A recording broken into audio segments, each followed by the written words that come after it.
All right. And I'm back with my second short video. This one is going to be a little more personal, but I think it's going to be used for you guys as well.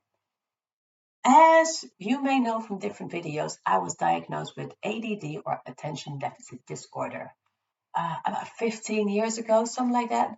And I never got re-diagnosed, so I guess technically speaking, I no longer have the diagnosis, which is okay because I no longer really bump into those issues as much as I did before.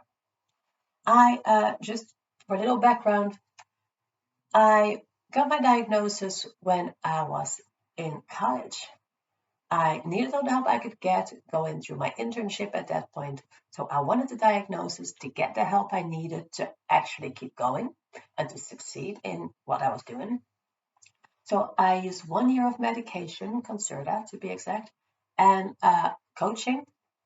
And I used that time to figure out how I functioned, where my pitfalls were, where my strengths were, and how to deal with the ADD part of life.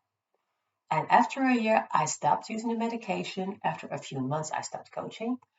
Um, and the reason I quit medication is because I found out that during my summer holiday, I didn't feel the difference anymore between the days that I took my medication and the days I didn't. And then I realized, well, if I don't feel a difference, then why am I taking it?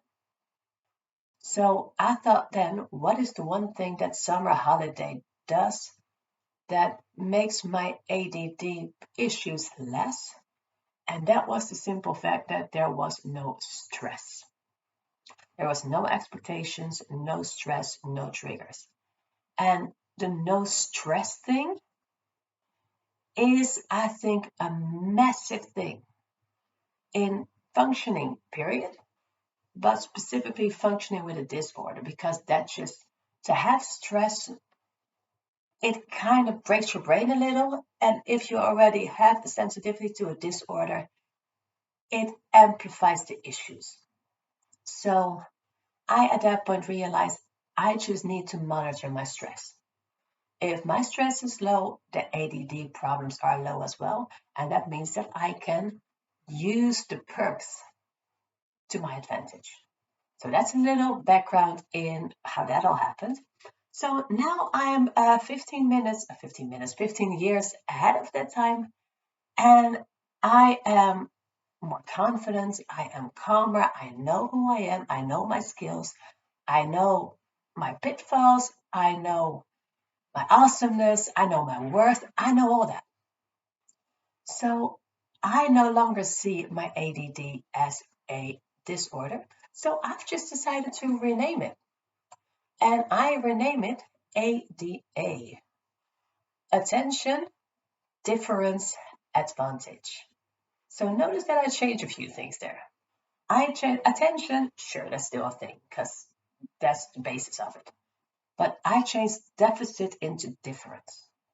And the thing is, I don't think ADD actually has anything to do with attention deficit. I don't think it's a deficit. I think it is an instability. I think it can change with what we do, with how we feel, and it has to do with like the chemicals in our brains and all that very technical thing. Not going to get into that. You can look it up yourself. But it has to do with that combination of the triggers, how we feel, our surroundings, our motivation, um, actual pressure, stress, substance, actually just food, sustenance, I meant just food, the right food that fuel our bodies, that make our brain works better. It's all those things working together, right? So it is not a deficit per se. It can be a difference. So I changed it to difference because it's not a deficit anymore. It changes from time to time, and that is on me. I get to somehow decide that. Not always, not completely, but there is some control that I can have. And let me be very clear, people who have ADD and ADHD in a more severe type than me, or who come from a traumatic background or anything else, it might not be as easy for them. So please do not think that just because this is how this is for me, that this goes for everyone.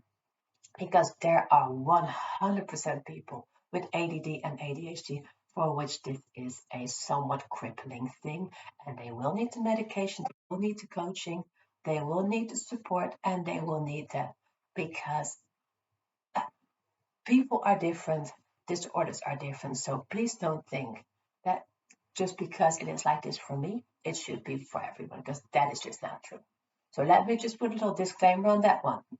But for me personally, because the ADD is not that severe when I am not stressed, I can manage it. So it is now attention difference. And I changed the disorder to advantage because I have the great gift of literally having spent all that time figuring out how I function. I have a basically guideline on what ADD issues and perks are and how that works. I have figured out my own life and my lifestyle and how I can make that work.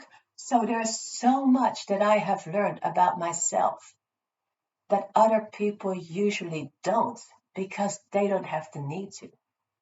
That I can 100% use all the stuff that may have been issues in the past to my advantage now. So my weakness has turned into a strength by time and effort and skill building and confidence building and support and trial and error and falling on my face and getting back up again and all that shit. It is not easy, but it is very cool to be able to say that I no longer feel like the term ADD defines me. So I have decided to change it to ADA, attention deficit disorder for me. And again, this is just for me, has now become attention difference advantage. And I thought that's just a fun one to share with you guys. So there you go, another fairly short one. Have a great day, and I'll see you in the next one. Bye.